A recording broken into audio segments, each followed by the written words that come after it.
الشيطان الرجيم. بسم الله الرحمن الرحيم. إذا جاء نصر الله والفتح ورأيت الناس يدخلون في دين الله أفواجا فسبح بحمد ربك واستغفره إنه كان توابا. صدق اللہ. جیسے کہ آپ واقف ہیں، آج جامع مسجد عالیہ کے کانفرنس ہال میں ہماری تاریخ اسلام کی 665ویں نشست منعقد ہو رہی ہے اور اسے مخاطب فرما رہے ہیں آپ کے جانے پہچانے ڈاکٹر میر اکبر علی افتخاری صاحب، اور یہ انہی کا دیا ہوا عنوان ہے. اور جیسے کہ آپ واقف ہیں، ہم ہمیشہ اس بات کی کوشش کرتے ہیں کہ مقرر صاحب ہی حالات کے بیک ڈراپ کو، پس منظر کو پیش نظر رکھتے ہوئے وہ عنوانات سے سرفراز فرمائیں. چنانچہ انہی کا دیا ہوا عنوان ہے کہ محرم کی اہمیت تاریخ کی روشنی میں.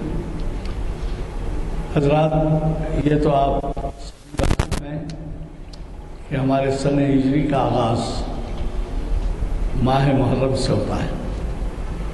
ہمارے ہجری کیلنڈر کا نیا سال ماہ محرم سے ہوتا ہے، اور یہ کہ ہماری یہ نشستیں ہماری تاریخ کو یاد دلاتی ہیں اور تاریخی پس منظر سے ہم واقف ہوتے ہیں، جس سے ہماری نہ صرف یہ کہ معلومات میں اضافہ ہوتا ہے بلکہ عملی زندگی میں بھی بہت کچھ فائدہ پہنچتا ہے. آپ کے ہاتھ میں اس وقت ہمارا 548واں اعلامیہ ہے، اور یہ اعلامیہ 12 نومبر 2014 تک یعنی 4 شنبے تک جاری رہے گا، جس کے لیے خرید و فروخت کے شرعی احکام کے عنوان سے شریعت انفارمیشن سروس کی 556ویں نشست پیر کے دن منعقد ہوگی. اور 4 شنبے کے دن آپ ہی کے جانے پہچانے علامہ اقبال کے اسکالر اقبالیات کے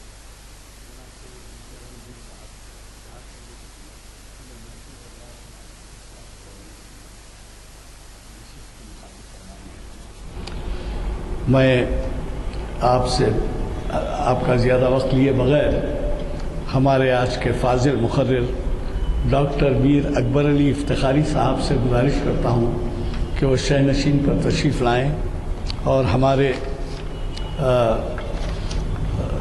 ہمیں استفادے کا موقع دیں. یہ بھی میں آپ سے عرض کر دوں کہ ہمارے اعلامیوں میں ویب سائٹ کا نمبر لکھا ہوا ہے.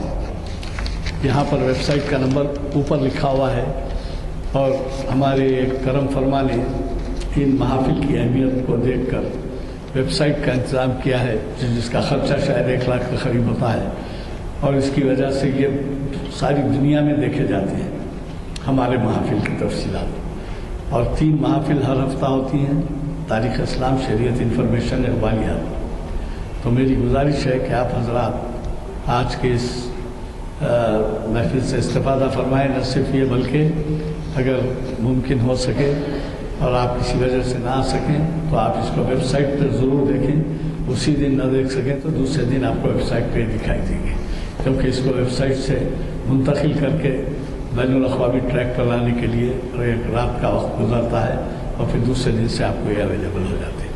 اور آپ اگر گھر میں دیکھیں یا کسی ایک ٹی وی کے انتظام کے ساتھ بیٹھ جائیں گھر والے، تو ایسی محافل کے اہمیت سے واقف ہوں گے اور ان سے استفادہ کر سکیں گے۔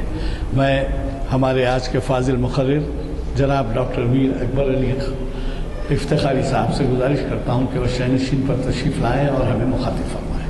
اللہ وبرکاتہ۔ الحمدللہ رب العالمین والصلاة والسلام علی سید الانبیاء والمرسلین وعلى آلہ الطیبین الطاہرین واصحابہ الاکرمین رضوان اللہ تعالی علیہم اجمعین۔ حاضرین اکرام، آج کا جو عنوان ہے میں نے عمدن اس کو چنا ہے کیونکہ سارے دن اللہ کے ہیں، سارے ہفتے اللہ کے ہیں، سارے مہینے اللہ کے ہیں، لیکن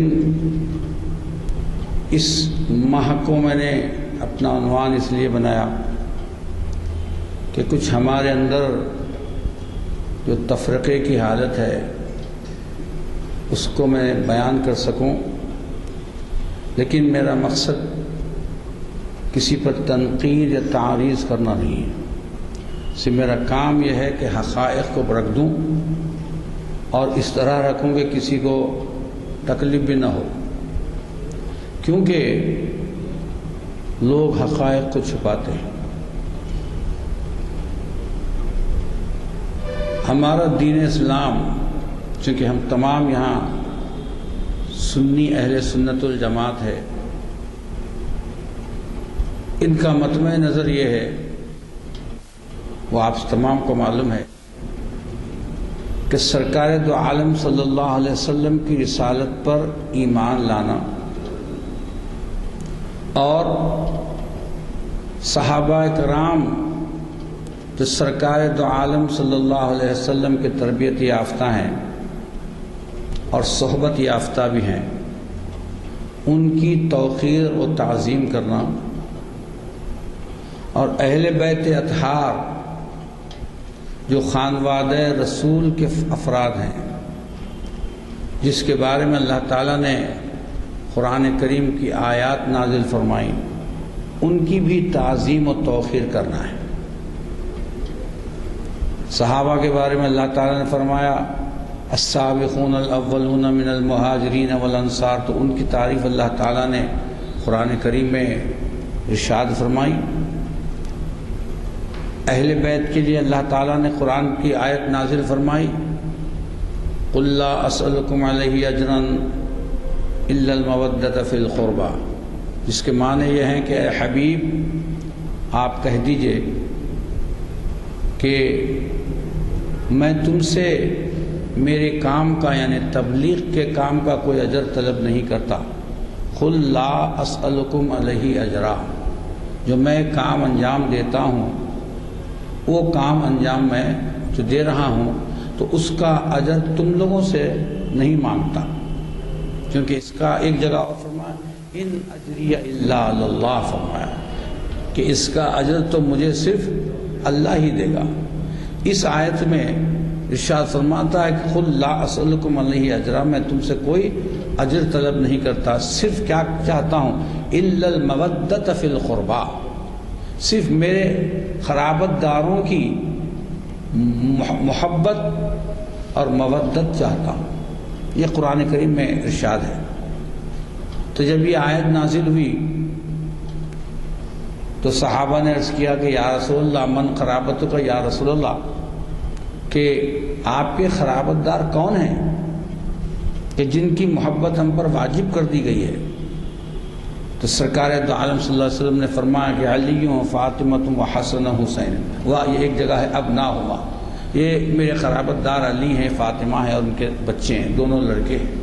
تو اس لحاظ سے اہل سنت کا کام یہ ہے کہ دونوں کی توقیر اور تعظیم کرے اور رسالت پر پکا ایمان رکھے، اور سرکار کے جیسے حکم ہے علیکم بسنتی و سنت خلفاء الراشدین، تم پر میری سنت اور خلفائے راشدین کی سنت واجب فرض ہے، ان کی سنت پر عمل کرنا ہے۔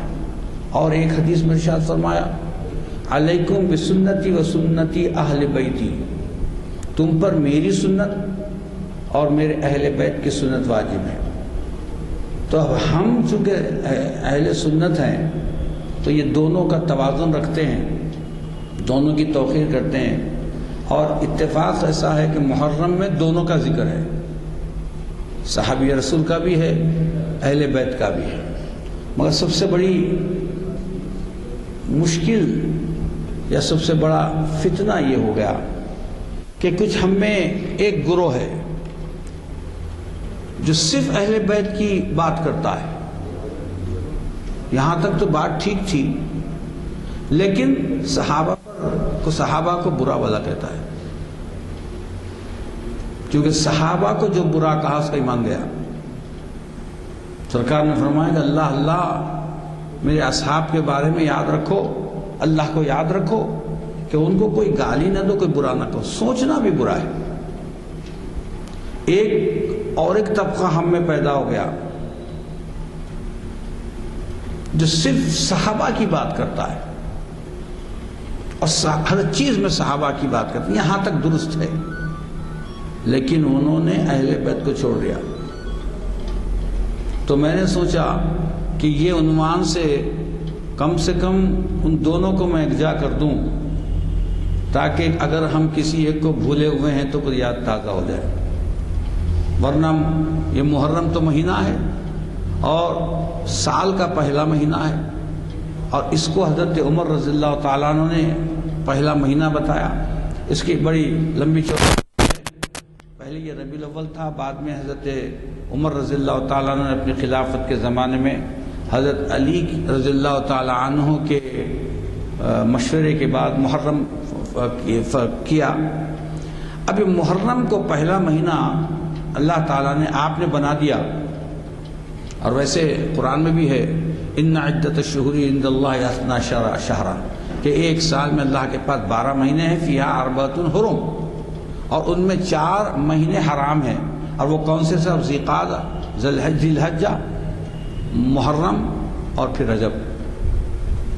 تو رجب ایک طرح سے پہلا مہینہ بھی ہے اور حرام مہینہ بھی ہے، کہ جس میں جنگ و قتال ممنوع ہے، اور یہ متصل ہے ذی الحج کے بعد۔ ذی الحج میں اللہ تعالیٰ نے ایک قربانی کا تصور دیا تھا، دنیا کے سامنے ایک قربانی کا تصور دیا تھا، جس میں ایک نبی کو حکم دیا کہ اپنے بیٹے کو ذبح کر دو۔ تو حضرت ابراہیم علیہ السلام کو حکم ہوا خواب میں کہ اپنے بیٹے اسماعیل کو ذبح کر دو، اور وہ آپ کی عمر لڑکپن کی عمر تھی، جیسے کہ قرآن میں خود ارشاد فرماتا ہے فَلَمَّا بَلَغَ مَعَهُ السَّعْيَ قَالَ يَا بُنَيَّ إِنِّي أَرَىٰ فِي الْمَنَامِ أَنِّي أَذْبَحُكَ فَانظُرْ مَاذَا تَرَىٰ، کہ حضرت ابراہیم علیہ السلام نے جب آپ کے صاحبزادے اسماعیل علیہ السلام باپ کے ساتھ دوڑنے کے قابل ہو گئے، باپ کے ساتھ چلنے پھرنے دوڑنے کے قابل ہو گئے، تو آپ کو حکم ہوا، تو آپ ان کو لائے اور مینا میں کہا کہ بیٹے دیکھو انی اراٰ فی المنام، میں نے خواب میں دیکھا ہے کہ اذبحو کا میں تمہیں ذبح کر رہا ہوں، فانظر ماذا تری، بولو تمہارا کیا خیال ہے۔ تو یہ حضرت اسماعیل ہے جو حضرت ابراہیم علیہ السلام کے صاحبزادے ہونے والے نبی اور حامل نور نبوت محمدی صلی اللہ علیہ وسلم ہے۔ آپ کا بہت بڑا مرتبہ ہے، آپ لڑکے ہیں، چیخ و پکار نہیں فرمائی، بھاگنے کی کوشش نہیں فرمائی، بلکہ یہ کہا یا ابتی افعل ما تؤمر ستجدنی انشاءاللہ من الصابرین، اے میرے والد آپ وہ کام کر گزریے جس کا اللہ نے آپ کو حکم دیا ہے، اور رہے میری بات ستجدنی انشاءاللہ من الصابرین، کہ ان قریب آپ مجھے صبر کرنے والا پائیں گے۔ خیر اتفاق ہوا کہ وہ قربانی کو روک دیا گیا، قربانی کو روک دیا۔ یہ جب حضرت اسماعیل کی جو فرما برداری تھی، اس کو علامہ اقبال نے کہا یہ فیضان نظر تھا یا کہ مکتب کی کرامت تھی، یہ فیضان نظر تھا یا کہ مکتب کی کرامت تھی، سکھائے کس نے اسماعیل کو آداب فرزندی۔ تو یہ اس کے بعد یہ ہوا کہ اس کو منسوخ کر دیا گیا، روک دیا گیا، تو معلوم ہوا کہ اس قربانی کا ابھی اتمام باقی ہے۔ اور سرکار دو عالم صلی اللہ علیہ وسلم جہاں خاتم النبیین ہیں، آپ پر ہر صفت ختم ہو چکی ہے، ابھی شہادت ختم نہیں ہوئی تھی، تو اس کے لیے اللہ تعالیٰ نے آپ ہی کے نواسے حضرت حسین علیہ السلام کو چن لیا۔ تو یہ محرم کا مہینہ اس لیے بھی اہم ہے کہ یہ ذی الحج کے بعد آتا ہے، اور جیسے ہی پہلی محرم آئی تو حضرت عمر بن خطاب رضی اللہ تعالیٰ عنہ کی یاد آ جاتی ہے۔ پہلی جو قربانی، عظیم الشان قربانی جو سال کے ابتدا میں ہوتی ہے، میں نے ابھی کہا کہ اس لیے چناؤں کہ ایک صحابی بھی ہیں اس میں، ایک اور اہل بیت بھی، تو پہلے جو صحابی کی شہادت ہے حضرت عمر ابن الخطاب رضی اللہ تعالیٰ عنہ کی شہادت ہے، تو یہ مہینہ شروع ہوتا ہے شہادت حضرت عمر رضی اللہ تعالیٰ عنہ سے، اور سن 60 ہجری کے بعد اس کے جو پہلے عشرے میں ایک اور اللہ تعالیٰ نے قربانی کا منظر پیش فرمایا، وہ حضرت امام حسین اور آپ کے تمام خانوادہ اور تمام آپ کے اصحاب جو مکمل 72 اصحاب تھے، ان کی شہادت ہے۔ تو یہ مہینہ ایک طرف تو ایک صحابی رسول کی شہادت کا مہینہ ہے، اس سے پہلے بہت سی شہادتیں ہوئی ہیں، رمضان میں حضرت علی کرم اللہ وجہ کی شہادت ہوئی، ذی الحجہ میں حضرت عثمان رضی اللہ تعالیٰ عنہ کی شہادت ہوئی، لیکن اتصال دونوں میں ایک ہی مہینے میں صرف اسی یہ دو واقعات میں ہیں کہ اس میں حضرت عمر رضی اللہ تعالیٰ عنہ کی شہادت بھی ہے، اور حضرت امام حسین کی بھی شہادت اس کے اندر موجود ہے۔ تو اب ہمارے پاس کیا ہو گیا، خصوصاً ہمارے اہل سنت والجماعت میں ایک طبقہ پیدا ہو گیا کہ صرف یہ کہتا ہے کہ صاحب صحابی رسول کی بات کرو۔ جب وہ محرم میں بھی جلسہ کرتے ہیں، تقاریر کرتے ہیں، وہاں صحابی کی بات کرتے ہیں۔ میں صحیح مانتا ہوں کہ حضرت عمر کی اگر آپ ذکر نہ کریں تو ایمان میں خطرہ ہے، کیونکہ حضرت عمر کے بارے میں سرکار نے فرمایا کہ اگر میرے بعد کوئی نبی ہوتے تو وہ عمر ہوتے۔ تو وہ درجہ ہے کہ سرکار نے فرمایا اگر میرے پاس لا نبی بعدی، میرے بعد کوئی نبی نہیں ہے، اگر میرے بعد کسی کو نبوت کا حق ہوتا تو وہ حضرت عمر ہوتے۔ تو حضرت عائشہ صدیقہ رضی اللہ تعالی عنہ نے ارشاد فرمایا ایک دفعہ، یا رسول اللہ، آپ کی امت میں آپ اس آسمان دیکھ رہی تھی رات میں، دیکھ کر فرمایا یا رسول اللہ یہ جتنے تارے ہیں ایسا بھی کوئی شخص ہے امت میں کہ جو ان تاروں کے مانند نیکیاں رکھتا ہو، بھلائی رکھتا ہو؟ تو سرکار نے فرمایا کہ ہاں وہ ہے، حضرت عمر ہے۔ تو پھر حضرت عائشہ صدیقہ رضی اللہ تعالی عنہ نے پوچھا کہ یا رسول اللہ پھر میرے والد، پھر ان کو یہ بات ہوئی تو میرے والد بھی تو محبوب ہیں۔ تو آپ نے فرمایا عائشہ، ابو بکر صدیق کی ایک نیکی عمر کی ساری نیکیوں کے برابر ہے۔ تو آپ اندازہ لگائیے کہ کیا مقامات ہیں، کیا مرتبے ہیں، اور ان کے جو فضائل ہم اپنی ذہن میں نہیں لا سکتے، تصور بھی نہیں کر سکتے کہ یہ کیسے اشخاص ہیں۔ اور ایک طرف اہل بیت اطہار ہیں، اور یہی جو صحابہ ابھی میں نے جو حضرت ابو بکر صدیق رضی اللہ تعالی عنہ، حضرت عمر ابن الخطاب رضی اللہ تعالی عنہ کی بات فرمائی ہے، اور یہ اعلیٰ ترین ہے۔ سرکار نے ان کے بارے میں فرمایا تھا کہ ہر نبی کے وزیر ہوتے ہیں، میرے وزیر ابو بکر اور عمر ہیں۔ یہ شان، اور فرمایا کہ یہاں نہیں جنت میں بھی یہ میرے وزیر ہیں۔ تو آپ کی بہت بڑی شان ہے۔ لیکن حضرت عمر اور حضرت ابو بکر صدیق رضی اللہ تعالی عنہما کا یہ شعار رہا ہے کہ اہل بیت اطہار کے سامنے اتنی عزت کے ساتھ پیش آتے اور اپنے آپ کو جھکا دیتے۔ ایک آپ تاریخ میں بارہا سنا ہوگا، پڑھا ہوگا حضرت عمر رضی اللہ تعالیٰ عنہ کے صاحبزادے عبداللہ ابن عمر اور حضرت حسین ہم عمر کھیل رہے تھے، دونوں میں بچوں میں لڑائی ہو جاتی ہے، نزاع پیدا ہو جاتی ہے، دونوں لڑ لیے۔ تو حضرت امام حسین نے حضرت عبداللہ ابن عمر کو کہا جا غلام زادے، میں تجھ سے بات نہیں کرتا۔ اب حضرت عبداللہ ابن عمر کو بڑی رونا آ گیا کہ ارے بھائی مجھے غلام زادے بولتے، گالی دے دی انہوں نے۔ وہ روتے ہوئے آئے اور اپنے والد سے فرمایا کہ اے بابا، وہ جو حسین ہے نا، انہوں نے مجھ کو ایسا کہا ہے۔ تو حضرت عمر نے کہا کہ سچ کہو، انہوں نے تمہیں ایسا کہا ہے؟ تو بولے بالکل ایسا کہا ہے۔ تو بولے چلو میں بات کرتا ہوں۔ تب یہ خوش ہو گئے کہ یہ جا کر انہیں کچھ ڈانٹ ڈپٹ کریں گے، کچھ سمجھائیں گے۔ حضرت عمر تشریف لے گئے، صاحبزادے ہیں چھوٹے، فرمایا بیٹے آپ نے یہ ان کو ایسا کہا ہے؟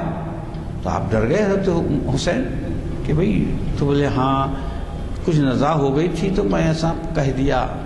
تو بولے پھر کہو کہا ہے؟ تو بولے ہاں ایک کام کرو، یہ کاغذ پہ لکھ دو کہ عمر تمہارے بابا کا غلام ہے۔ تو آپ نے لکھ دیا، بچے تھے۔ تو بولے رکھ لیا اور کہا کہ یہ جب میں مروں تو خبر میں رکھ دینا اور میری نجات کا یہ باعث ہو جائے گا۔ کون؟ جس کے بارے میں سرکار فرماتے ہیں کہ میرے بعد نبی ہونے والے تھے۔ حضرت ابوبکر صدیق رضی اللہ تعالیٰ عنہ کا یہ شعار تھا کہ جب کبھی حضرت علی سامنے ہوتے تکتے رہتے۔ حالانکہ حضرت ابوبکر صدیق رضی اللہ تعالیٰ عنہ کا جو مقام ہے وہ بعد الانبیاء ہے، آپ ہی کا مقام ہے۔ غار حرا میں، غار سور میں آپ تشریف فرمائیں، ہر لمحے میں زندگی کے ہر قدم پر سرکار دو عالم صلی اللہ علیہ وسلم کی رفاقت آپ کرتے ہیں۔ اور سرکار نے فرمایا کہ حضرت عمر کے سارے نیکیوں کا بدلہ ان کی ایک نیکی جو غار سور میں میرے ساتھ گزارے، اس کا تمام نیکیوں کا بدلہ نہیں ہو سکتا۔ تو حضرت علی تکتے رہتے، حضرت علی کو حضرت ابوبکر صدیق رضی اللہ تعالیٰ عنہ صورت تکتے رہتے۔ ایک دفعہ صاحبزادی حضرت عائشہ صدیقہ ام المومنین نے فرمایا کہ بابا جان آپ یہ کیا کرتے ہیں؟ میں جب بھی دیکھتی ہوں کہ آپ حضرت علی کو تکتے رہتے ہیں۔ تو فرمایا بیٹی تم نے نہیں سنا؟ سرکار دو عالم صلی اللہ علیہ وسلم نے فرمایا نظر الی وجہ علی عبادہ، کہ علی کی صورت کو تکنا بھی عبادت ہے، تو میں عبادت کرتا ہوں۔ تو میں یہ قصے اس لیے عرض کر رہا ہوں کہ نہ صحابہ میں اور اہل بیت میں کوئی چپخلش ہے، نہ ایک دوسرے سے کچھ چپخلش ہے، بلکہ وہ ایک دوسرے پر جان چھڑکتے ہیں اور ایک دوسرے کی توقیر کرتے ہیں۔ اور آج ہم اتنے 1400 سال کے بعد ہم ان دونوں کو الگ کر رہے ہیں، اور الگ کر کے یہ سمجھ رہے ہیں کہ ہم دین کی بڑی خدمت کر رہے ہیں، حالانکہ دین کی خدمت نہیں ہے۔ اگر آپ صحابہ سے منہ موڑتے ہیں تو بھی آپ کا مقام جہنم ہے، کیونکہ سرکار نے فرما دیا اصحابی کالنجوم بِأَيِّ اقتدیتم اہتدیتم، ارے میرے صحابہ تو تاروں کے مانند ہیں کہ تم جس کی بھی اتباع کرو گے، اقتداء کرو گے، ہدایت پاؤ گے۔ تو اب چاہے حضرت امیر معاویہ رضی اللہ تعالیٰ عنہ ہو یا کوئی بھی صحابی ہو، ہم ایک لفظ بھی ان کے برا نہیں کہہ سکتے۔ اگر آپ کو فرض کیجئے برا سمجھ میں آتا ہے تو اللہ پر چھوڑنا ہے، یہ اجتہادی غلطی ہو سکتی ہے۔ ہم کوئی نہیں ہے جو ان کے لیے بتائیں کہ صاحب یہ صحابی اچھے ہیں، یہ صحابی برے نہیں۔ تمام صحابہ عادل ہیں، تمام صحابہ اہل جنت ہیں، اور تمام صحابہ سرکار دو عالم صلی اللہ علیہ وسلم کے تربیت یافتہ ہیں۔ ہم کیا کر رہے ہیں صاحب؟ یہ اہل بیت کی عزت کر رہے ہیں، ان کی توقیر کر رہے ہیں، اپنی زندگیاں ان کے لیے گزار رہے ہیں۔ اور ہم کیا کر رہے ہیں؟ آج کے زمانے میں ایک ایسا تفرقہ بیان کر دیا گیا ہے کہ ایک طبقہ صرف ایک ہی کو مانتا ہے، دوسرے کو برا کہتا ہے، دوسرا طبقہ ایک کو مانتا ہے، برا کہتا ہے۔ اب ایک جلسہ ہو رہا تھا، اس کی رپورٹنگ آئی، میں کوئی تنقید نہیں کر رہا ہوں، اور اس جلسے کا نام بھی تھا مدحت اہل بیت اور صحابہ، عنوان بڑا اچھا تھا۔ تو ایک نامور مخرر صاحب نے پوری تقریر میں یہ کہا کہ حضرت عمر کی شہادت شہادت عظمیٰ ہے، یہی اسلام کی بقا کا ہے، اور کہیں بھی نہ حضرت حسین کا نام آیا نہ ان کی شہادت کا نام آیا۔ اصل مقصد یہ ہے کہ اہل بیت کی محبت سے کم کر دیا جائے، ان کی توقیر سے ہٹا دیا جائے، ان کی محبت دل میں کم کر دی جائے۔ اگر اہل بیت کی محبت نہیں ہے تو آپ کا ایمان بھی آپ کے قلب میں نہیں ہے۔ یہ میں نہیں کہہ رہا ہوں، یہ میرا قول نہیں ہے، سرکار دو عالم صلی اللہ علیہ وسلم کی حدیث شریف ہے۔ آپ کی خادمہ ایک دفعہ آئی اور فرمایا یا رسول اللہ، میں جب راستے سے جا رہی تھی تو ایک آدمی نے مجھ کو ٹوکا کہ سر پر اوڑے رہو، یہ مت سمجھو کہ تمہارے صاحب تمہاری مدد کریں گے، وہ کچھ بھی نہیں کر سکتے، تو یہ کیا معاملہ ہے؟ تو آپ غضبناک ہوئے اور آپ نے خطبہ دیا اور فرمایا کہ یاد رکھو، اگر تم یہ سمجھتے ہو کہ یہ میرے قرابت دار کوئی نہیں ہے تو غلط ہے۔ یہ میری ساری قرابتیں، ساری نسبتیں اور سارے رشتے ختم ہو جائیں گے قیامت میں، لیکن میری قرابت داری، میری نسبت، میرا نسب قائم رہے گا۔ اور فرمایا لا يدخل قلب احد من احد رجل الایمان حتی یحبهم للہ ولرسولہ ولقربتی۔ فرمایا کہ کسی آدمی کے دل میں ایمان داخل ہی نہیں ہو سکتا، کسی آدمی کے دل میں ایمان داخل ہی نہیں ہو سکتا جب تک کہ وہ میرے قرابت داروں سے اللہ کے لیے، رسول کے لیے، میری قرابت کے لیے محبت نہ کرے۔ تو محبت اہل بیت نہیں ہے تو ایمان بھی نہیں ہے۔ اب کیسے سمجھیں گے صاحب اہل بیت کو ہٹا کر ہم اپنی محبت رکھیں گے؟ اور پھر یہ اہل بیت تو ایسے لوگ ہیں کہ جن سے صرف مسلمان ہی نہیں، ہر شخص جس کی مدد کرتا ہے، ہر شخص جس کی مدد کرتا ہے، ایسے واقعات تاریخ میں بھرے ہوئے ہیں کہ جب قافلہ لٹ کر جا رہا تھا تو یہودی مسلمان ہو گئے، جو کفر والے تھے مسلمان ہو گئے۔ کیوں کہ انہوں نے یہ دیکھا کہ اہل بیت کی یہ بے حرمتی ہو رہی ہے۔ اور آج ہم کیا کر رہے ہیں صاحب؟ وہ بے حرمتی تو جو یزید نے کی تھی وہ تو نہیں کر رہے ہیں، لیکن ان کی محبت کو دل سے کم کر رہے ہیں۔ تو یہ محرم میں ہم صحابہ کی محبت کو بھی اور اہل بیت اطہار کی محبت کو بھی دل میں اتنا بٹھا لے کہ پھر ہماری نجات کا باعث ہو جائے۔ کسی بھی ہم منہ سے کسی کو منہ اگر موڑ لیتے ہیں کسی بھی ایک سائٹ سے، چاہے وہ اہل بیت اطہار ہوں یا پھر صحابہ کرام ہوں، تو ہماری اپنی نجات کا کوئی ذریعہ نہیں ہے۔ تو نجات اسی میں ہے کہ آپ صحابہ کرام کی توقیر کریں، تعظیم کریں اور اہل بیت اطہار کی بھی عزت و توقیر کریں۔ اسی لیے محرم زیادہ اہمیت رکھتا ہے کیونکہ اس کے اندر ہم کو اللہ تعالیٰ نے موقع دیا ہے کہ بھئی دونوں کی یاد تازہ کرو، دونوں کی یاد تازہ کرو، حضرت عمر کی بھی یاد تازہ کرو، حضرت حسین کی بھی یاد تازہ کرو، لیکن جہاں حضرت عمر کی یاد تازہ کرنا وہاں ان کی کرو، اور جہاں حضرت حسین کی کرنا ہے وہاں حضرت حسین کی تعظیم کرو، ان کی تعریف کرو، ان کی توصیف کرو۔ میں ایک بات بتاتا ہوں، یہ ظلم ہے۔ اگر ہم حضرت، یہ تو خیر تاریخی اجتماع، تاریخ اسلام کا اجتماع ہے، اگر کہیں کوئی شخص حضرت عمر کے نام سے جمع ہوں اور وہاں اگر حضرت حسین کا ذکر ہو رہا تو ظلم ہے۔ ظلم کے معنی جو لغت میں ظلم کے معنی ہے کسی چیز کو غیر محلہ رکھ دینا، اس کی الگ جگہ پر رکھ دینا۔ جیسے کہ ٹوپی سر پر پہنتے تو پاؤں میں پہن لی جائے تو ظلم ہے، کیونکہ ٹوپی کا جو محل ہے وہ سر ہے، اور آپ نے کیا کیا؟ غیر محل رکھ دیا۔ جوتی کا محل پاؤں ہے، اگر اسے سر پہ رکھ لیں تو ظلم ہے۔ تو ظلم یہی ہے کہ جس کے دلوں میں محبت نہیں ہے وہ ظلم، یہی ظلم کرتے ہیں کہ وہ جہاں حضرت عمر کی بات آتی ہے تو وہاں حضرت عمر کی تعریف توصیف کرتے ہیں۔ یقیناً ہمارا ایمان بھی ہے کہ حضرت عمر کے، آپ کو معلوم ہونا چاہیے کہ قرآن کریم میں 10 یا 12 ایسے مقامات ہیں جہاں پر حضرت عمر کے منشا کے مطابق آیات قرآنی نازل۔ بتائیے کسی صحابی کے پاس نہیں۔ اذان کی بات آئی تو اذان اسی کو اللہ تعالیٰ نے منتخب کیا جس کو حضرت عمر نے پسند فرمایا تھا۔ تو حضرت عمر کا مرتبہ اتنا بڑا ہے، لیکن ہم یہ نہیں کہہ سکتے کہ وہ حضرت حسین سے بڑے ہیں۔ کیوں؟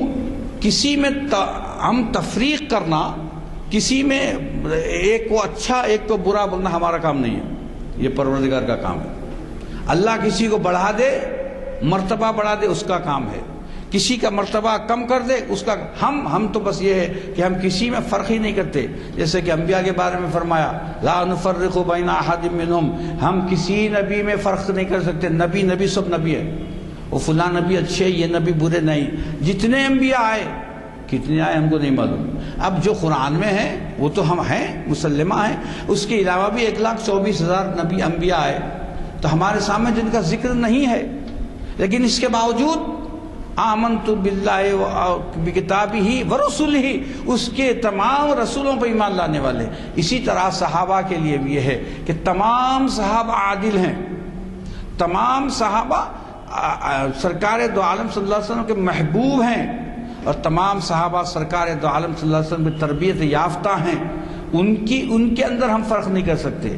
پھر اہل بیت اطہار کے درمیان بھی فرق نہیں کر سکتے، اس لیے کہ اہل بیت اطہار کے بارے میں اگر آپ پڑھیں گے یا سنیں گے تو حیران رہ جائیں گے کہ ایک ہی بات کہتا ہوں، قیامت ہونے والی ہے اور ہمارے لیے قیامت ہے. کھڑے ہو جائیں گے برسوں، کوئی حساب و کتاب کا سوال ہی پیدا نہیں ہوگا، اور سورج اپنے قریب ہوگا. وہ سارے آپ سنتے رہتے ہیں. تو قیامت تو ہم لوگوں کی ہے کہ کب میزان ہوگا اور کب ادھر یا ادھر چلے جائیں گے، اللہ تعالی ہم پہ رحم فرمائے. لیکن سرکار دو عالم صلی اللہ علیہ وسلم اہل بیت اطہار کے لیے یہ قیامت نہیں ہے، بلکہ ان کی عظمت بتانے کا ایک شو ہے کہ اللہ تعالیٰ ان کی عظمت بتائے گا، ان کی توقیر بتائے گا، ان کے مقامات کو بتائے گا. تو ایسے لوگوں کے ایک حدیث شریف ہے، سرکار دو عالم صلی اللہ علیہ وسلم نے فرمایا کہ میں حضرت علی و فاطمہ اور حسنین کے ساتھ پہلے جنت میں داخل ہو جاؤں گا. سب سے پہلے جنت میں داخل ہونے والے سرکار دو عالم صلی اللہ علیہ وسلم ہیں، اور یہ اہل بیت ہیں. تو حضرت علی رضی اللہ تعالیٰ نے فرمایا کہ یا رسول اللہ، کیا ان کے بارے میں کیا خیال ہے جو ہمارے چاہنے والے ہیں، ہمارے چاہنے والے ہیں؟ تو سرکار نے فرمایا کہ ہاں، وہ تمہارے ساتھ بارات کی طرح اندر آئیں گے، بارات کی شکل میں جنت میں داخل ہوں گے. تو اب دیکھیے، اگر ہمارے دل میں قدورت ہے، اگر ہمارے دل میں بغض ہے، یا صحابہ کا بغض ہو یا اہل بیت کا بغض ہو، تو ہمارا مقام کیا ہوگا؟ یاد رکھیے، سرکار دو عالم صلی اللہ علیہ وسلم نے فرمایا احب اللہ لأنہ یقدوکم نعمتی، تم اللہ سے محبت کرو کیونکہ اللہ تم کو نعمتیں دیتا ہے. کتنی نعمتیں صاحب، حساب کیجئے. بیٹھ جائیے، زندگی ختم ہو جائے گی. اس لیے اللہ تعالیٰ نے فرمایا کہ وَإِن تَعُدُّوا نِعْمَتَ اللَّهِ لَا تُحْصُوهَا، اگر تم میری نعمتوں کا حساب کتاب کرنے بیٹھ جاؤ تو زندگی گزر جائے گی، نعمتیں ختم نہیں ہوں گی. تو فرمایا اللہ سے محبت کرو کیونکہ وہ تمہیں نعمتیں دیتا ہے اور بن مانگے دیتا ہے. ارے سب سے بڑی نعمت تو حیات دیا، آپ مانگے نہیں. ہوا دے رہا ہے، فری میں آپ سانس لے رہے ہیں، پانی ہے پی رہے ہیں، جی رہے ہیں.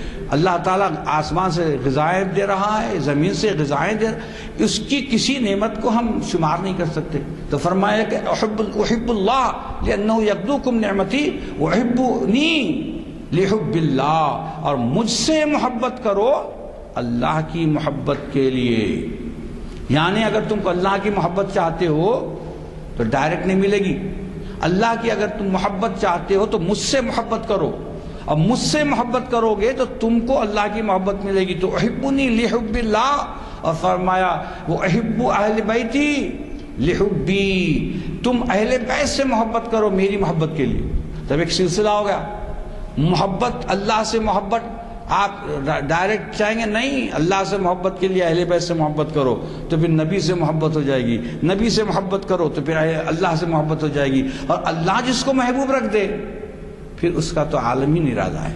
دنیا میں کون ہے جو اس کو بے عزت کر سکتا ہے؟ کون سی جہنم ہے جو اس کو جلا سکتی ہے؟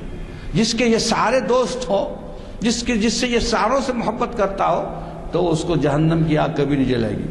تو میں نے یہ مہینہ اس لیے چنا ہے کہ اس مہینے میں، اس میں شک نہیں کہ اس کے مہینے کی بہت سی تاریخی روایات ہیں. حضرت آدم علیہ السلام کو سجدہ اسی میں کرایا گیا، حضرت نوح کو نجات 10 محرم کو ہوئی، حضرت موسیٰ علیہ السلام کو 10 محرم کو فرعون سے نجات ملی، ساری چیزیں اپنی جگہ موجود ہیں۔ اسی لیے سرکار دو عالم صلی اللہ علیہ وسلم یہ رمضان کے روزوں سے پہلے فرض فرمایا تھا کہ یوم عاشور کا روزہ فرض کیا تھا، سب کو رکھنا۔ صحابہ نے فرمایا تھا یا رسول اللہ جو یہود ہیں وہ روزہ رکھتے ہیں، تو بولے کیوں؟ تو اس لیے کہ حضرت موسیٰ علیہ السلام کو نجات ملی۔ تو آپ نے کہا کہ بھائی موسیٰ سے زیادہ حق تو مجھے ہے، لہذا تم بھی 10 محرم کو روزہ رکھو۔ پھر حکم دیا کہ نہیں 9 10 رکھو، یا پھر 9 10 11 رکھو، یا 10 11 رکھو۔ فرمایا کس لیے؟ تاکہ یہود سے آپ کی مماثلت نہ ہو جائے، تو یہود سے مماثلت روکنے کے لیے۔ لیکن جب بعد میں رمضان کے روزے فرض ہوئے، یہ روزہ ایک نفل ہو گیا، چاہیں تو رہیں یا چاہے نہ رہیں۔ آپ کو معلوم ہونا چاہیے کہ یوم عاشور یہ اب سن 60 ہجری کے بعد نہیں، پہلے سے بھی بہت اہم اور متبرک سمجھا جاتا تھا۔ مدینہ کے اور مکے کے کفار بھی عاشورہ کو یوم عاشورہ کو روزہ رہتے، اور وہ سمجھتے تھے کہ وہ نجات کا دن ہے، ان کے اپنے اپنے میتھالوجیز کے لحاظ سے تھا، اور وہ روزہ رہتے، اور اس کو اور وحی کے ذریعے آپ کو بتایا گیا تھا کہ حضرت موسیٰ علیہ السلام کی نجات اسی میں ہوئی، تو آپ نے بھی اس کو کر دیا۔ تو یہ محرم کا مہینہ یقیناً یہ ہے کہ اتنا عظیم الشان مہینہ ہے کہ اس کے فضائل بہت زیادہ ہو گئے۔ اس میں فضائل میں اس میں شک نہیں کہ یہ صحابہ کرام اور اہل بیت اطہار رضی اللہ تعالی عنہ مجمعین کے آن جانے سے، آپ کی وجہ سے اس کا جو مقام ہو گیا۔ ایک تو پہلے کے سن ہجری کا پہلا مہینہ ہے، اور پھر اس کے اندر ایسے حالات ہیں کہ رمضان کے اسلام کو بچانے کے لیے جہاں سرکار حضرت امام حسین علیہ السلام نے جو قربانی دی ہے، وہ شاید رہتی دنیا تک کوئی بھی ایسا مثال نہیں پیش کر سکتا۔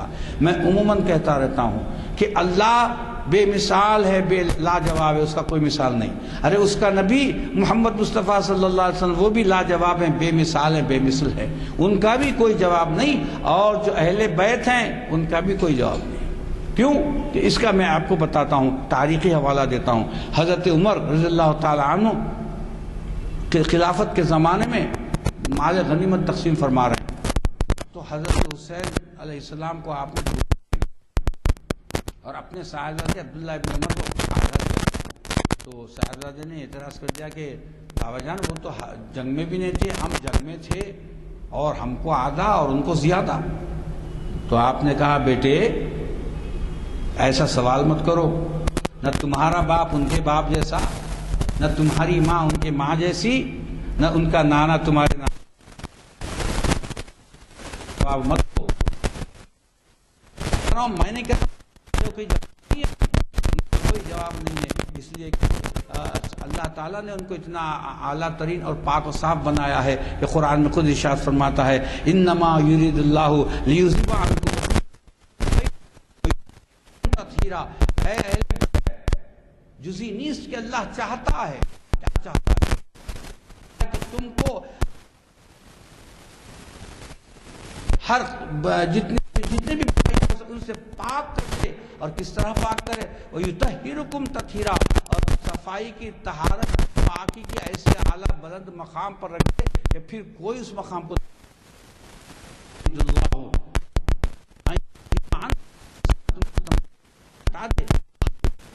اہل بیت وَيُطَهِّرُكُمْ تَطْهِيرًا، اور تم کو اتنا پاک کر دے، اتنا پاک کر دے، اتنا پاک کر دے کہ کوئی ان کی پاکی کو نہ پہنچ سکے۔ تو یہ مقام ہے۔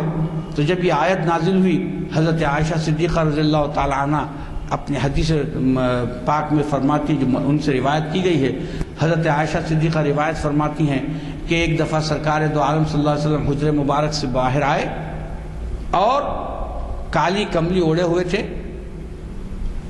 اور آپ نے حضرت امام حسن جو چھوٹے بچے تھے وہ آئے تو اپنے کملی میں چھپا لیا، پھر حضرت امام حسین وہ آئے تو کملی میں چھپا لیا، پھر حضرت فاطمہ الزہرا رضی اللہ تعالی عنہ تشریف لائیں تو آپ نے ان کو بھی کملی میں لے لیا، اور آخر میں حضرت علی تشریف لائے تو ان کو بھی کملی میں لے لیا، اور حضرت عائشہ دیکھ رہی ہیں، حضرت عائشہ دیکھ رہی ہیں، اگر ان کو ان سے بغض ہوتا تو یہ روایت ہی نہیں کرتے، لیکن آپ دیکھ کے من و عن بیان کر رہی ہیں۔ اس کے بعد آپ نے فرمایا کہ یا اللہ یہ میرے اہل بیت ہیں، کیونکہ قرآن میں جو اہل بیت آیا تھا اس کی تشریح فرمائی کہ یہ پروردگار یہ میرے اہل بیت ہیں، تو ان سے تمام برائیوں کو نیست و نابود فرما دے اور ان کی تطہیر فرما۔ اے پروردگار جو ان سے محبت کر، دیکھیں یہ بڑا اہم ہے، اس حدیث پاک کا حصہ ہے، جو ان سے محبت کرتا ہے تو ان سے محبت فرما، جو ان سے محبت کرتا ہے تو ان سے محبت فرما، اور جو ان سے بغض رکھتا ہے تو ان سے بغض فرما۔ اب وہ لوگ جو ہم کو ان سے دور کرنا چاہتے ہیں کدھر لے جا رہے ہیں؟ اللہ تعالیٰ جس سے بغض کرے تو کہاں کا ہوگا؟ سمجھ میں آنے والی بات ہے۔ جہنم بھی قبول نہیں کرے گی، جہنم بھی قبول نہیں کرے گی۔ تب اس لحاظ سے محبت اہل بیت جزو ایمان ہے، اور یہ محرم سکھا رہا ہے۔ محرم کی جو اہمیت ہے یہی ہے کہ محرم ہر سال ہم کو اس محبت کو رینیو کرنے کا، رینیول کرنے کا، تازہ کرنے کا موقع دے رہا ہے۔ اور جتنا اب دیکھیے، میرا بچپن تھا 50 سال پہلے، کئی حضرات اس سے دیکھے ہوں گے کہ جب محرم آتا تو کتنی عقیدت و احترام سے پہلی محرم سے پورا محرم کا مہینہ ہم اہل سنت والجماعت اس کے احترام کرتے تھے۔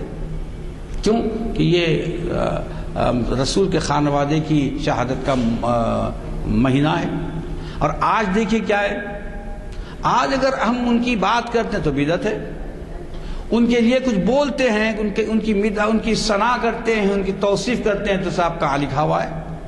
بہت سی ایسی باتیں ہو رہی ہیں، میں تنقید یا تعریض نہیں کر رہا ہوں، لیکن ایسی باتیں بچنے کی ضرورت ہے۔ میرا عرض کرنا یہ ہے کہ ان میں سے چند بھی بچ جائیں تو میرے لیے بھی باعث نجات ہے، آپ کے لیے بھی باعث نجات ہے۔ تو میرا صرف مقصد یہ ہے کہ میں صحابہ کی محبت کو بھی اجاگر کروں، اہل بیت اختار کی محبت کو بھی آپ کے دلوں میں پیش کر دوں، تاکہ کل مجھ سے اگر سوال کیا جائے کہ تو نے یہ کیا کیا تو میں کہوں کہ یا اللہ میں نے تو ان کی محبت بڑھانے کی کوشش کی ہے۔ تو دونوں کو لے کر چلنا ہے، اور ماہ محرم یہی بتا رہا ہے۔ ماہ محرم یہ بتا رہا ہے کہ کسی سے کٹنا نہیں، کسی سے دور ہونا نہیں ہے، دونوں کو لے کر چلنا ہے، اور جو دونوں کو لے کر چلتے ہیں ان کی نجات کا وہ باعث ہے، ان کی نجات کا وہ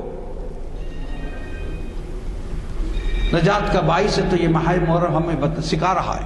تو محرم ہم کو بتاتا ہے، حالانکہ محرم مہینے میں کچھ نہیں ہے، لیکن وہ واقعات کو اگر ہم ذہن میں رکھیں، ان واقعات کو دیکھیں کہ صاحب کتنی حضرت عمر کی شہادت کے بعد کوئی غیر معمولی کام نہیں ہے۔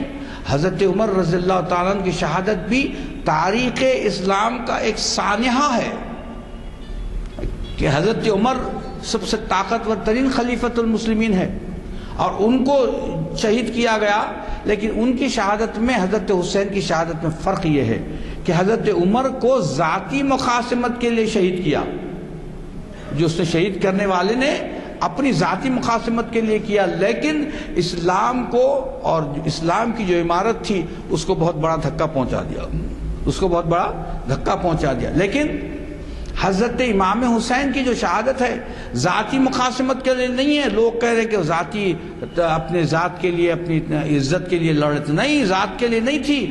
اس درخت کو بچایا جائے، اس شجر کو بچایا جائے جو ان کے نانا سرکار دو عالم صلی اللہ علیہ وسلم نے ہمارے سامنے پیش کیا تھا، دین اسلام کو۔ اسی لیے خواجہ اجمیری فرماتے ہیں، کئی دفعہ آپ نے سنا ہوگا، شاہ ہست حسین، بادشاہ ہست حسین۔ ارے وہ بادشاہ بھی ہیں، شاہ بھی ہیں، وہ ساری دنیا کے بادشاہ ہیں، ان کا مقام تو یہ ہے، شاہ ہست حسین، بادشاہ ہست حسین، دین ہست حسین۔ ارے اگر دین پوچھنا ہو تو کیا ہو، حسین خود دین ہے، حسین خود دین ہے۔ حسین کو دیکھ کر لوگ دین وہ کرتے ہیں، سیکھتے ہیں۔ حضرت علی نے فرمایا ایک دفعہ کھڑے ہو کر، پوچھ لو کیا پوچھنا چاہتے ہو، میں تمہیں جواب دوں گا۔ اور فرمایا کہ قرآن کا جتنا میں علم رکھتا ہوں کسی کو نہیں، تو معلوم ہے کہ دین یہی ہے، دین ہست حسین، پھر دی پناہ ہست حسین، کہ دین کی پشت پناہی کرنے والے۔ اگر سرکار حسین دین کی پشت پناہی نہ کیے ہوتے تو آج اسلام کی اور ہی ہے کیفیت ہوتی، وہ یزیدیت کے ساتھ ہوتا۔ دی پناہ ہست حسین، سردار نداد دست در دست یزید۔ ارے آپ نے اپنا سر مبارک دے دیا، لیکن اپنا ہاتھ یزید کے ہاتھ میں نہیں دیا۔ یزید کے ہاتھ میں ہاتھ دینے کا مطلب اس کی بادشاہت قبول کر لیتے اور اس کے احکام پر عمل کرنے کا ایک معاہدہ ہوتا، تو فرمایا کہ سرداد نداد دست در دست یزید حقا کے بنا لا الہ ہست حسین. حق تو یہ ہے کہ لا الہ کی بنیاد حضرت حسین ہے. اگر حضرت حسین نے یہ کام نہیں کیا ہوتا تو پھر اسلام کی صورت ہی بدل گئی ہوتی. تو فرمایا حقا کے بنا لا الہ ہست حسین. اسی لیے ہم حضرت حسین علیہ السلام کے راستے پر چلنا. اب کیا ہو گیا صاحب، ایک طرف حسینیت ہے اور ایک طرف یزیدیت ہے. اب یزید نہیں ہے، یزیدیت ہے. سمجھ میں آ رہا ہوگا، کسی کا نام نہیں لیتا. یزید نہیں ہے، یزیدیت ہے. حسین بھی نہیں ہے، حسینیت ہے. مگر حسینیت کب پیدا ہوگی؟ جب ہم حضرت حسین کے راستے پر چلے. جب ہم حضرت حسین کے بتائے ہوئے راستے پر چلے تو حسینیت آ جائے گی. دیکھیے جب یزید و حسین دونوں کی لڑائی ہوئی تو کیا ہوا سر؟ بظاہر تو ایسے محسوس ہوا کہ یزید کو فتح مل گئی، کیونکہ اس کی تو فوج جیسی تھی. یہ 72 تھے، 72 شہید ہو گئے. تو لیکن حقیقت کیا ہے سر؟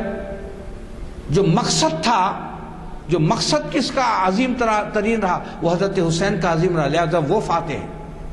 تو حسینیت مغلوب ہو کر غالب ہوتی ہے اور یزیدیت غالب ہو کر مغلوب ہو جاتی ہے. تو یہ یزیدیت اور حسینیت ہر جگہ ہر وقت رہے گی. موسیٰ علیہ السلام تھے تو یزیدیت تھی فرعون میں. حضرت ابراہیم علیہ السلام حسینیت کے لمبردار تھے تو یزیدیت تھی نمرود میں.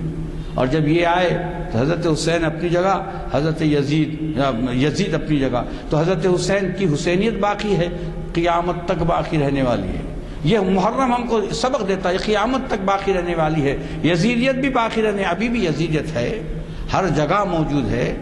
جو ہم سے دشمنی کرتا وہ یزیدیت کا پیرو ہے، علمبردار ہے، وہ موجود ہے. لیکن ٹکرانا ہے، ان سے ٹکراتے رہنا ہے اور اپنی بقا اور اپنی حیات کو چلاتے رہنا ہے. یہ چند خیالات، یعنی یہ جو عنوان تھا بہت اس میں شک نہیں کہ بہت عمیق ہے، مگر یہ وقت اجازت نہیں دیتا. اب نماز مغرب کا وقت بھی ہو جائے گا انشاءاللہ. تو میں دعا کرتا ہوں، ربنا تقبل منا انک انت السمیع العلیم وتب علینا انک انت التواب الرحیم. ربنا ارنا الحق حقا وارزقنا اتباعه وارنا الباطل باطلا وارزقنا اجتنابه. ربنا تقبل منا انك انت السميع العليم وتب علينا انك انت التواب الرحيم. صلی اللہ تعالی علی خیر خلق محمد وعلیہ وصحبہ اجمعین والحمد للہ. حسین بھی جانتے ہیں اور سرکار دو عالم صلی اللہ علیہ وسلم بھی آپ نے ان کو مطلع فرما دیا تھا. ایک حدیث کا حوالہ دیتا ہوں. ایک حضرت حسین علیہ السلام چھوٹے سے شیرخوار تھے اور سرکار دو عالم صلی اللہ علیہ وسلم کے صاحبزادے حضرت ابراہیم بھی شیرخوار تھے. تو حضرت جبرائیل تشریف لائے اور آنے کے بعد کہا کہ یا رسول اللہ، اللہ تعالیٰ فرماتا ہے کہ ان دونوں میں سے کسی ایک سے آپ دستبردار ہو جائیں. تو سرکار دو عالم صلی اللہ علیہ وسلم نے فرمایا کہ اگر میں حسین کو دیتا ہوں تو میری بیٹی فاطمہ کو غم ہوگا اور وہ غم مجھے بھی تو ہوگا، دو کو ہوگا. لیکن اگر میں ابراہیم سے دستبردار ہوتا ہوں، ابراہیم علیہ السلام سے، تو وہ غم صرف مجھے ہوگا. تو آپ نے یہ اندیا دے دیا کہ یہ حضرت ابراہیم کو آپ لے لیں. پہلی ایک چیز. اس کے بعد جی یہ کتب حدیث میں. اس کے بعد حضرت سرکار دو عالم صلی اللہ علیہ وسلم نے ایک دفعہ ام سلمہ نہیں یہ ام المومنین ہیں حضرت ام سلمہ رضی اللہ تعالی عنہ کو ایک شیشی عطا فرمائی. بڑی لمبی چوڑی بات تو حدیث میں صرف وہاں کا بول رہا ہوں کہ اس کے اندر مٹی تھی. آپ نے فرمایا کہ ام سلمہ دیکھو یہ مٹی کربلا کی ہے، اس جگہ کی مٹی ہے جہاں میرا بیٹا شہید کیا جائے گا. اگر تم دیکھتے رہنا، اگر یہ سرخ ہو جائے تو سمجھنا کہ میرا بیٹا شہید کر دیا گیا ہے.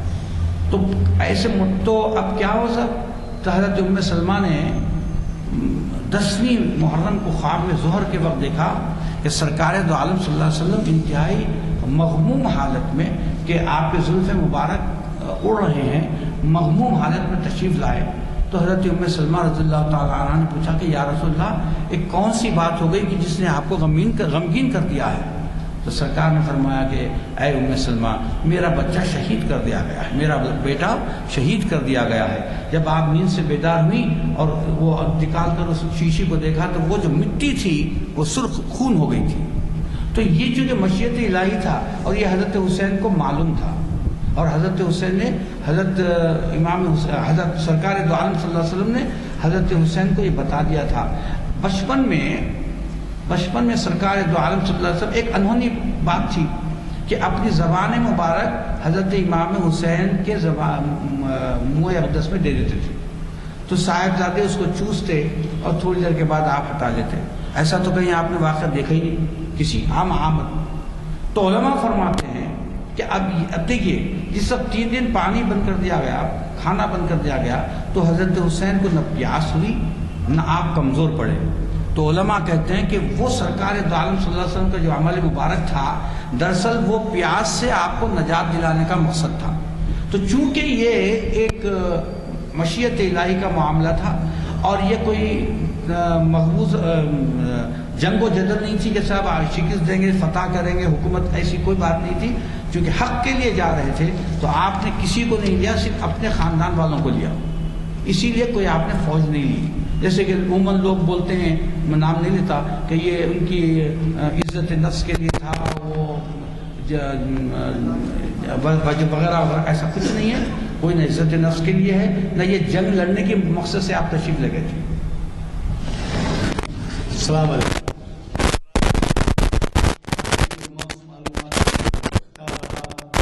اور ہمیں معلومات ہوئی محرم کے تعلق سے، میں آپ سے گزارش کرنا چاہتا ہوں کہ کل ہی پرسوں کا جو عنوان ہے وہ بڑا اہم ہے، خرید و فروخت کے شرعی احکام۔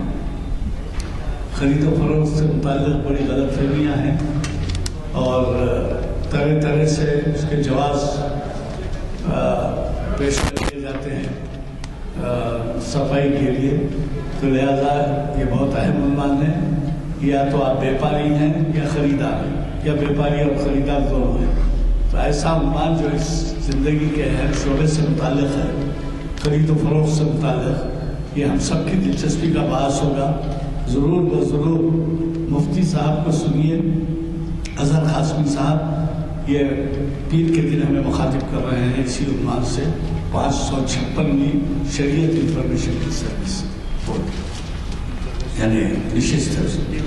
اسی طریقے سے جناب سید امتیاز الدین صاحب جو بڑے اسکالر ہیں اقبالیات کے، محفل اقبال شناسی کی 780 لیکچر کو مخاطب کر رہے ہیں۔ اقبال کی ایک نظم کا تجزیہ ضرور شرکت فرمائیں۔